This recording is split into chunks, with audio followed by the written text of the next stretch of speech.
Halo teman-teman, mungkin bagi kita, kata akuntansi sudah tidak asing lagi.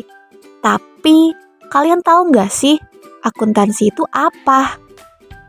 Kali ini kita akan membahas mengenai akuntansi. Apa aja sih yang akan kita bahas dalam video kali ini? Jadi, kita akan membahas mengenai yang pertama itu ada sejarah akuntansi, yang kedua pengertian akuntansi, yang ketiga tujuan akuntansi, yang keempat bidang-bidang akuntansi, yang kelima kualitas informasinya, yang keenam prinsip dasar akuntansi, dan yang terakhir yaitu pihak yang membutuhkan. Kita masuk ke pembahasan yang pertama, yaitu sejarah akuntansi. Akuntansi di Indonesia sudah dimulai sejak zaman penjajahan Belanda loh. Wah, dari kapan aja ya?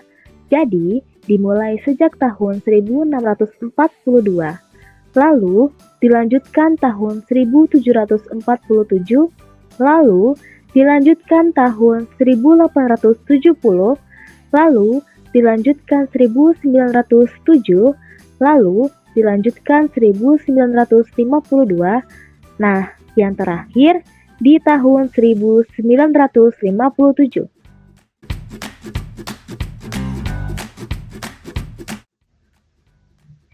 Kalau secara terperinci, sejarah akuntansi dimulai sejak tahun 1642. Sistem akuntansi pertama di Indonesia adalah pembukuan Antiolen Societal. Setelah itu, berkembang pada tahun 1870. Pada tahun 1907, Indonesia mulai mengenal sistem pemeriksaan. Selepas itu, sistem akuntansi di Indonesia tidak berkembang pada era penjajahan Jepang. Universitas Indonesia membuka jurusan akuntansi pada tahun 1952. Hal ini membuat pemerintah mengeluarkan UU yang mengatur soal pemberian gelar akuntan. Kemudian, berdirilah Ikatan Akuntan Indonesia atau IAI pada 23 Desember 1957. Pembahasan yang kedua, yaitu pengertian akuntansi. Jadi, kata akuntansi berasal dari kata accounting yang artinya menghitung atau mempertanggungjawabkan. Menurut American Accounting Association atau AAA, akuntansi adalah proses pencatatan, pengidentifikasian, pengukuran, dan pelaporan transaksi ekonomi dari suatu organisasi atau perusahaan yang dijadikan sebagai informasi dalam rangka pengambilan keputusan ekonomi oleh pihak yang memerlukan informasi tersebut. Nah, dari definisi tersebut menunjukkan bahwa akuntansi merupakan media atau alat yang dapat digunakan untuk menyampaikan informasi kepada pemakai yang berkepentingan dengan masalah pengelolaan perusahaan. Selanjutnya kita masuk ke bagian tujuan dari akuntansi. Tujuan dari akuntansi dibagi menjadi dua, yaitu tujuan secara umum dan tujuan secara khusus. Kita bahas tujuan yang pertama dulu, yaitu tujuan secara umum. Tujuan akuntansi secara umum ada 5. Yang pertama, memberikan informasi keuangan perusahaan yang dapat membantu dalam pembuatan estimasi potensi laba perusahaan. Yang kedua, menyediakan informasi mengenai perubahan pada berbagai sumber ekonomi perusahaan. Yang ketiga, menyediakan informasi lainnya terkait laporan keuangan untuk membantu pengguna laporan tersebut.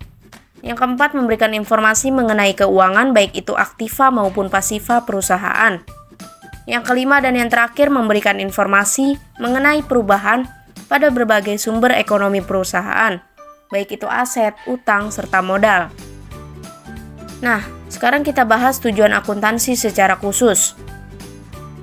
Tujuan akuntansi secara khusus adalah untuk menyediakan informasi dalam bentuk laporan yang memuat posisi keuangan, hasil usaha, dan perubahan posisi keuangan lainnya dalam perusahaan. Laporan keuangan harus dibuat sesuai dengan prinsip akuntansi berterima umum atau PABU atau Generally Accepted Accounting Principle atau GAAP. Kita masuk ke pembahasan yang keempat, yaitu bidang-bidang akuntansi. Apa aja sih bidang-bidangnya? Yang pertama, akuntansi keuangan atau financial accounting. Nah, jenis akuntansi yang ini nih yang paling umum dikenal. Akuntansi ini melibatkan pencatatan, pengklasifikasian, dan pelaporan transaksi keuangan suatu perusahaan. Tujuan dari akuntansi keuangan yaitu untuk menghasilkan laporan keuangan yang memberikan gambaran tentang kinerja keuangan perusahaan kepada pihak luar. Contoh pihak luar itu seperti apa sih? Contohnya itu investor, kreditur, dan pemegang saham. Manfaatnya yaitu laporan keuangan ini membantu pihak luar dalam mengambil keputusan investasi dan kredit dengan informasi yang akurat. Yang kedua, akuntansi pemeriksaan atau auditing. Auditing adalah jenis akuntansi yang melibatkan pemeriksaan independen terhadap laporan keuangan sebuah entitas. Auditor bertugas memastikan bahwa laporan keuangan tersebut akurat dan sesuai dengan standar akuntansi yang berlaku. Manfaatnya, audit memastikan integritas laporan keuangan, memberikan keyakinan kepada pihak luar tentang kepatuhan dan keandalan informasi keuangan. Bidang yang ketiga, akuntansi biaya atau cost accounting. Cost accounting berfokus pada analisis dan perhitungan biaya produksi. Ini membantu perusahaan untuk memahami biaya produksi produk atau jasa mereka dan dapat digunakan untuk pengambilan keputusan internal seperti penetapan harga. Manfaat dari akuntansi cost accounting adalah untuk membantu perusahaan mengelola biaya produksi, meningkatkan efisiensi, dan mengoptimalkan laba. Bidang yang keempat, akuntansi manajemen atau manajemen accounting. Sesuai dengan namanya, manajemen accounting adalah alat penting bagi manajer dalam merencanakan strategi bisnis. Ini melibatkan analisis data keuangan dan non-keuangan untuk pengambilan keputusan yang cerdas dalam mengelola sumber daya dan mencapai tujuan bisnis. Manfaatnya, memungkinkan manajer untuk mengambil keputusan yang informasi berdasarkan analisis yang komprehensif. Bidang yang kelima, bidang akuntansi perpajakan. Akuntansi perpajakan fokus pada pemenuhan kewajiban pajak perusahaan atau individu. Ini melibatkan perhitungan dan pelaporan pajak yang berlaku. Manfaatnya, menghindari masalah hukum dan memenuhi persyaratan pajak, serta mengoptimalkan pengurangan pajak yang sah. Yang keenam, akuntansi pemerintahan atau governmental accounting. Akuntansi pemerintahan digunakan dalam entitas pemerintah untuk mengelola anggaran dan pengeluaran publik. Ini melibatkan pemenuhan persyaratan hukum dan pelaporan keuangan yang transparan. Manfaat dari akuntansi ini adalah untuk meningkatkan akuntabilitas dan transparansi dalam penggunaan dana publik. Yang ketujuh, akuntansi perbankan. Sesuai dengan namanya, akuntansi ini dikhususkan untuk lembaga keuangan seperti bank. Ini melibatkan pelaporan keuangan yang sesuai dengan regulasi perbankan. Manfaatnya untuk meningkatkan transparansi dan kepatuhan perbankan. Yang kedelapan, akuntansi anggaran atau budgetary accounting. Akuntansi anggaran berfokus pada pemantauan penggunaan anggaran dan pengeluaran sesuai dengan anggaran yang telah ditetapkan. Manfaatnya adalah untuk mencegah melebihi anggaran dan memastikan ketaatan terhadap rencana anggaran. Yang kelima, kita akan membahas kualitas informasi akuntansi. Jadi, dalam akuntansi terdapat 9 kualitasnya loh. Yang pertama, mudah dipahami. Yang kedua, relevansi. Yang ketiga, materialitas. Yang keempat, reliabilitas. Kelima, keterbandingan. 6, konsisten. Ketujuh, netralitas. Kedelapan, dapat diverifikasi. Dan yang terakhir, konservatisme. Yang pertama ada mudah difahami. Harus jelas dan mudah dimengerti agar laporan keuangan dapat digunakan dan bermanfaat. 2. Relevansi.